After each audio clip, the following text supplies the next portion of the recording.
Oke, baik, bismillahirrahmanirrahim. Assalamualaikum warahmatullahi wabarakatuh. Alhamdulillahirabbil alamin. Allahumma shalli ala sayyidina Muhammad wa ala ali sayyidina Muhammad. Bismillahirrahmanirrahim. Rabbi shrah li sadri wa yassir li amri wahlul 'uqdatam min lisani yafqahu qawli. Oke, baik adik-adik sekalian, sesuai dengan janji saya minggu lalu bahwa saya akan membuatkan video tentang pendalaman pemahaman terkait pengujian hipotesis. Nah, untuk itu saya menjelaskannya melalui sebuah ilustrasi. Silakan dilihat sama-sama. Kita langsung saja ya. Yang pertama, Badan Pengawas Distribusi Deterjen Etik menerima pengaduan dari masyarakat bahwa isi deterjen etik kemasan 100 gram tidak mencukupi standar seperti yang tertera pada kemasannya. Menurut laporannya, beratnya kurang dari 100 gram.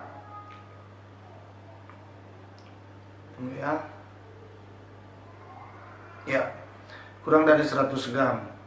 Nah, selanjutnya Badan Pengawas ini menindaklanjuti dengan mengambil sampel secara random dari pasar. Jadi dia ambil secara acak dari pasar-pasar sebanyak 36 sampel kemasan 100 gram.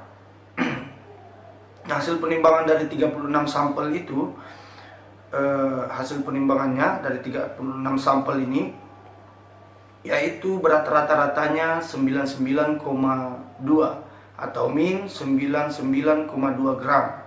Itu rata-ratanya ya, setelah semuanya ditimbang kemudian diambil rata-ratanya. Ada rumus min, sebentar kita jelaskan. Dengan standar deviasi 2,5 gram. Nah, mengenai min dan standar deviasi ini kita masuk ke sebelah dulu. Nah, ini dia. Materi ini merupakan bahan buat adik-adik sekalian yang sebenarnya ini merupakan pelajaran kita waktu SMP dulu. Bukan SMA ya, SMA kelas 2. Nah, ini coba kita lihat ya, ibaratnya ini nomor sampel, nomornya, jumlah sampelnya 10, kemudian beratnya sampel pertama 1,01, sampel kedua 0,98, sampel ketiga 0,97, sampel keempat 0,99 dan seterusnya sampel ke-10 0,98. Nah, min atau rata-rata rumusnya yaitu ini, seperti di sebelah. Min sama dengan jumlah total hasil data, ini ditotalkan dulu, diakumulasi, kemudian dibagi dengan jumlah datanya ini. Nah, kita langsung ya, contohnya sama dengan ini program Excel. Jadi adik-adik kalau mau melakukan pencarian min di program Excel, sisa ketik ini, sama dengan, kemudian di sum, jumlahnya, buka kurung, di blok, kemudian balas, dibagi ya, bagi jumlah datanya. Kalau jumlahnya 12 ya dibaginya 12.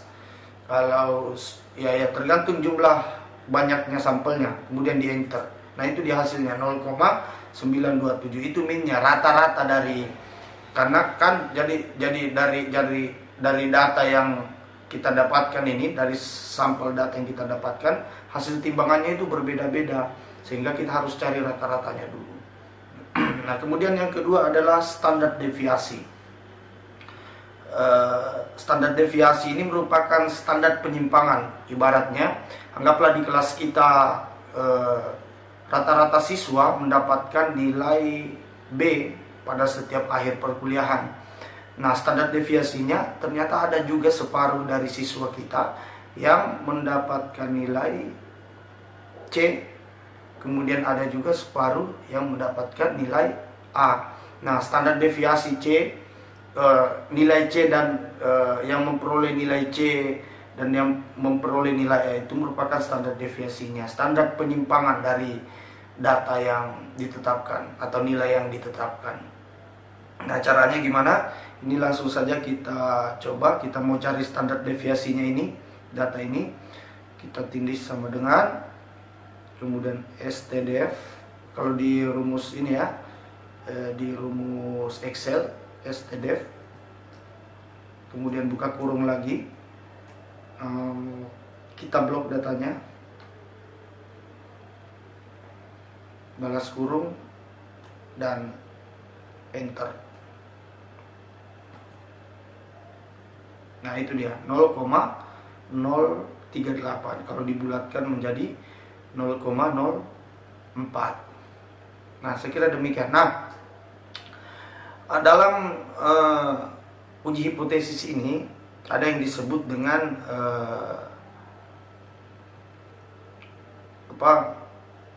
kurva berdistribusi normal. Kurva berdistribusi normal itu, silakan lihat di sini, adalah ketika mean, median, dan modusnya berada di tengah. Nah ini juga termasuk materi pelajaran kita waktu SMA. Mean itu adalah rata-rata atau sering disimbolkan dengan X bar. Kemudian median itu nilai tengah. Kemudian modus banyak kali muncul. Jadi kalau ada adik-adik sekalian yang sering bermuncul-munculan, berarti dia modus ya. Jadi oke, kita lihat mean sekarang. Mean rumusnya jumlah total hasil data dibagi dengan jumlah datanya tadi, seperti yang kita lakukan sebelah ya. Nah ibaratnya ini kita mau hitung manual. Ibaratnya kita punya 7 data ya. Data pertama nilainya 1, data kedua nilainya 3, data ketiga nilainya 3, data keempat nilainya 3, data kelima nilainya 4, data keenam nilainya 5, data ketujuh nilainya 6. Nah, untuk mencari mean dari data ini, kita jumlahkan dulu. 1 tambah 2 tambah 3 tambah 3 tambah 4 tambah 5 tambah 6, hasilnya 24. Kemudian dibagikan dengan jumlah datanya, sebanyak 7 ya. Jadi 7. Nah ini dia hasilnya, atau rata-ratanya 3,43. Nah median itu adalah nilai tengah. Dari data ini nilai tengahnya ada, kita hitung dari sebelah kiri dulu, 1, 2, 3. Kemudian dari sebelah kanan 1, 2, 3. Nah ini nilai tengahnya 3. Makanya mediannya 3. Kemudian modus, angka yang paling sering muncul 1, 2, nah, kita lihat ya, 3 yang sering muncul. Kalau misalnya 4-nya ini 5 kali melebihi ini, berarti mediannya modusnya 4. Begitu. Nah, kita ulang kembali ya. Ibaratnya data 1, 2, 3, 4, 5, 6 ini kita mau cari mean-nya. Nah, mean sama dengan sum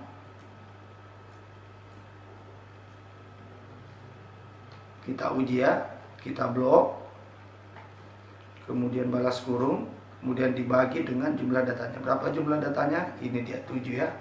7. Enter. 3,42. 3,42. Kalau dibulatkan menjadi 3,43 karena ini lebih dari 6. 8 ini 3,43. Nah, STDF, standar deviasinya sama dengan STDF, buka kurung, diblok lagi datanya, balas kurung, kemudian enter. Nah itu dia ya, 1,72. Oke, kita lanjut di sebelah ya. Nah saya kira adik-adik sudah bisa membedakan antara mean, median, dan modusnya nanti. Nah coba kita lihat keterangan terakhirnya. Pada taraf nyata alfa, masih ingat ya materi kita minggu lalu, alfa itu adalah standar kesalahan tingkat pertama.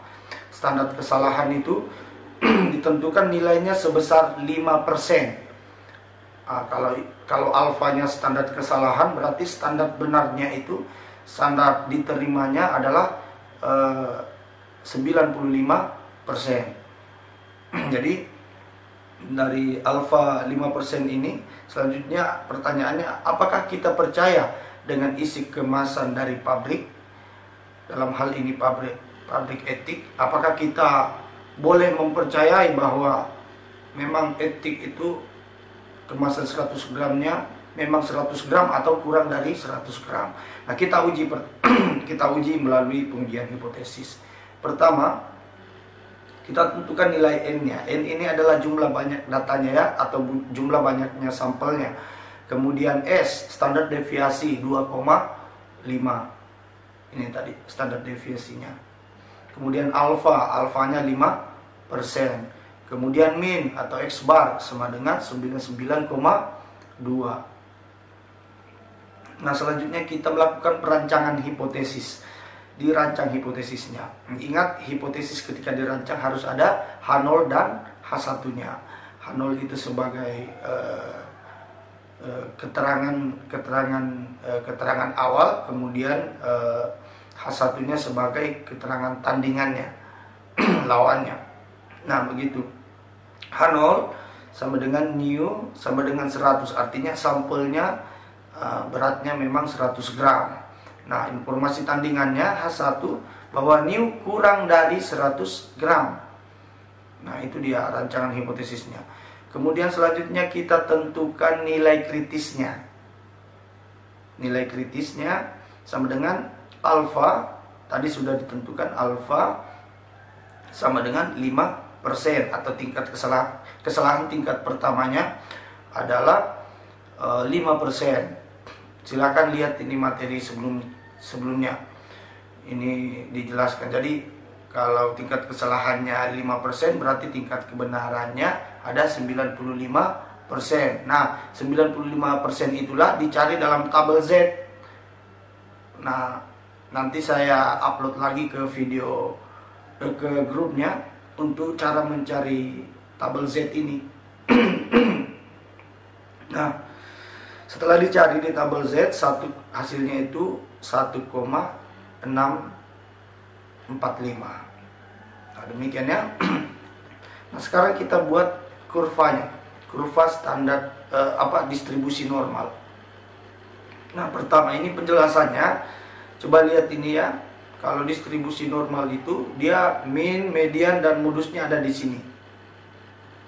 Nah, atas keterangan di atas, karena nu-nya dinilai lebih kecil dari 100, makanya kita pasang, karena lebih kecil kita pasang di minus. Kita masukkan di minus 1,645. Ini maksudnya apa? Kalau hasil yang didapatkan nanti lebih besar atau lebih kecil lagi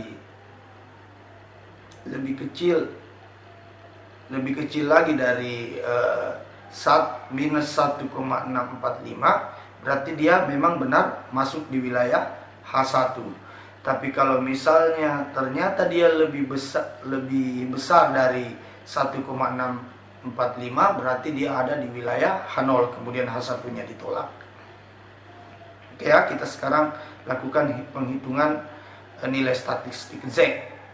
Nah, Z hitung sama dengan X bar kali nu dikurang nu 0. Kemudian dibagi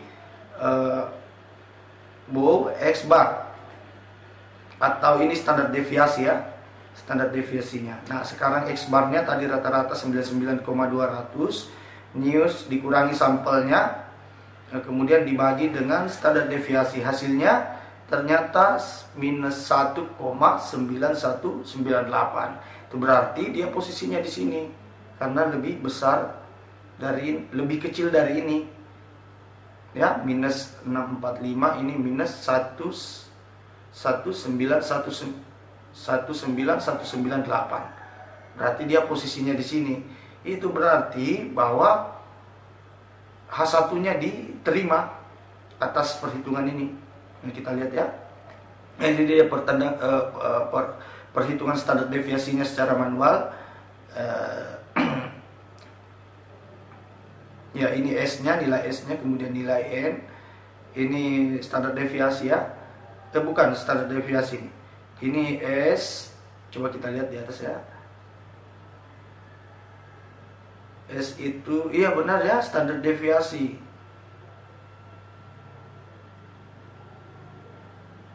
Ya, standar deviasi. Kemudian dibagi dengan jumlah sampelnya 0,4167. Nah, oke. Sekarang kita hitung letak Z hitung pada batas kritisnya. Ini dia perhitungannya. Kita masukkan ke dalam sini ya. Tadi kan Z hitungnya ternyata diperoleh minus 1,9198. ternyata nilai ini lebih kecil dibanding Z tabel yang tadi. Nilai ini minus 1,645. Nah, begini dia modelnya. Nah, atas keterangan ini H1-nya diterima sebagai memang new-nya atau sampelnya lebih kecil dari 100 dan menolak H0, bahwa H0-nya tadi bahwa dia nilainya lebih dari atau 100 gram. Kemasan 100 gram memang berisi 100 gram. Itu tertolak atas keterangan ini ya. Nah, saya kira demikian adik-adik sekalian. Silakan bertanya ketika ada hal yang ingin ditanyakan. Lebih dan kurangnya mohon dimaafkan. Minallahi musta'ani walaihi tiklan. Assalamualaikum warahmatullahi wabarakatuh.